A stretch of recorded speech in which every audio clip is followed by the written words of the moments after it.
तो चलिए नमस्ते भारत में आगे बढ़ते बात करते हैं छत्तीसगढ़ की। जिस तरीके से चुनावी दंगल अपने चरम पर है, रोमांच चरम पर है।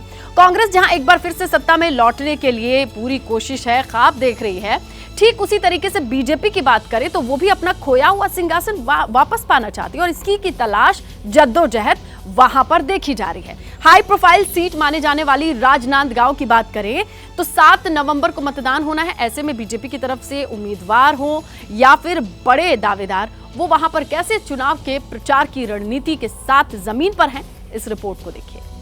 राजनांदगांव में हूं मैं और अंधेरे में कविता के कवि मुक्तिबोध का ये क्षेत्र है, लेकिन आज डॉक्टर रमन सिंह के नाम से भी जाना जाता है क्योंकि यहाँ लगातार वो बीजेपी को जीत दिलाते रहे हैं। 3 बार मुख्यमंत्री रह चुके हैं। डॉक्टर रमन सिंह हमारे साथ हैं।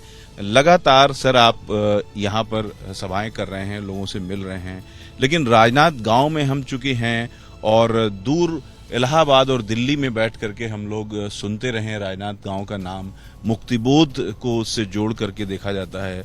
किस तरह से आप इस प्राइड को लेते हैं कि यहाँ पर इस तरह के कवि हुए हैं?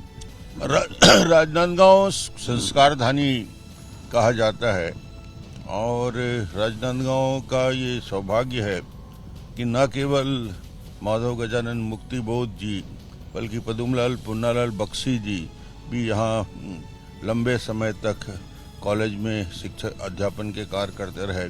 आप यहाँ पर हैं, लगातार जो भ्रष्टाचार की बातें होती हैं कि कांग्रेस पर आप भी भ्रष्टाचार की बात करते हैं, क्या इसको भी उस पुरानी व्यथा से जोड़कर देखा जा सकता है? निश्चित रूप से समाज के अंदर और खासतौर से राजनांदगांव और छत्तीसगढ़ के बारे में मैं कह सकता हूं कि फिलहाल जो परिस्थितियां बनी हुई हैं और जिस प्रकार 5 साल में भूपेश को सरकार चलाते देख रहे हैं, तो व्यथा और ज़्यादा तीव्र हो गई है कि समाज के सभी हिस्सों में व्यापक भ्रष्टाचार है और ये चुनाव का सबसे बड़ा मुद्दा भी वही बन गया है। भूपेश बघेल 5 साल से वो सरकार चला रहे हैं, कुछ तो अच्छा किया होगा। कोई एक आपको कुछ लगता है कि 5 साल में सरकार ने कोई अच्छा काम किया? सरकार की जो काम करने की शैली है और उस काम करने की शैली में भूपेश जी के काम के बारे में मैं इतना ही कहना चाहूँगा, यदि काम के पीछे नियत और नीति ठीक नहीं है तो काम ठीक नहीं हो पाता। इनकी नीयत भी ठीक नहीं है, इनकी नीति भी ठीक नहीं है। जहाँ भी हाथ डालते हैं काम में, वहाँ भ्रष्टाचार का नया तरीका निकाल लेते हैं। छत्तीसगढ़ में सबसे बड़ा धान की मिलिंग होती है, कस्टम मिलिंग, और धान को चावल बनाने के लिए राइस में चावल बनता है। गवर्नमेंट इस पे पैसा देती है, 40 रुपया प्रति क्विंटल हम देते थे, भूपेश ने 120 रुपया कर दिया, मगर उस 120 रुपया में 20 रुपया प्रति क्विंटल वसूली आज हो रहा है, तो 700 करोड़ का भ्रष्टाचार उसमें भी निकाल लिया। तो ये तरीका है। माइनिंग में हमने कोयल का छत्तीसगढ़ में सबसे ज्यादा उत्पादन होता है, कोयले में 500 करोड़ का भ्रष्टाचार भूपेश ने किया।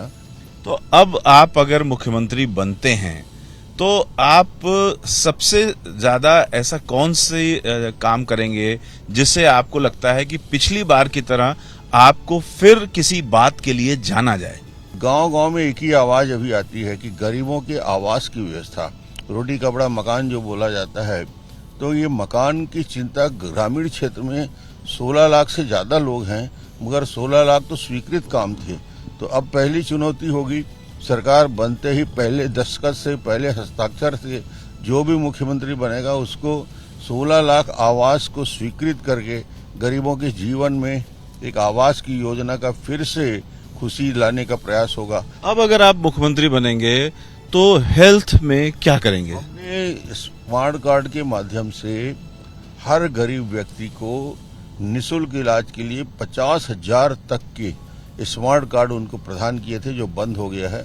हम उन योजनाओं को फिर से लागू करेंगे। शिक्षा के क्षेत्र में आप क्या करेंगे अगर आप मुख्यमंत्री बनते हैं? शिक्षा में प्रमुख रूप से हमने करीब 28,000 प्राथमिक, मिडिल और हाई स्कूल प्रारंभ किए 15 सालों में।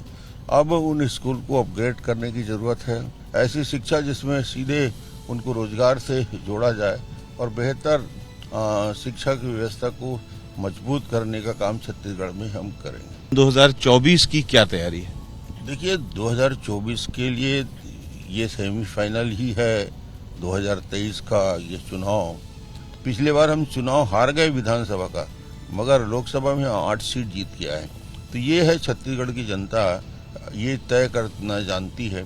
और इस बार जो मोदी जी का 2024 का चुनाव होने वाला है, इस चुनाव में मैं कह सकता हूँ कि छत्तीसगढ़ में ऐसी स्थिति बनने वाली है कि हम 11 में 11 लोकसभा सीट भारतीय जनता पार्टी के मेंबर ऑफ पार्लियामेंट जिता के भेजेंगे और तीसरी बार इस देश में फिर से माननीय नरेंद्र मोदी जी को प्रधानमंत्री के पद में बैठी हुई हम सब देखना चाहते हैं, छत्तीसगढ़ देखना चाहती है। डॉक्टर साहब, आपको बहुत बहुत शुभकामनाएं। छत्तीसगढ़ विकास करे, ये हम सब चाहेंगे। कैमरामैन राजेश कुमार के साथ रविकांत, एबीपी न्यूज, रायपुर।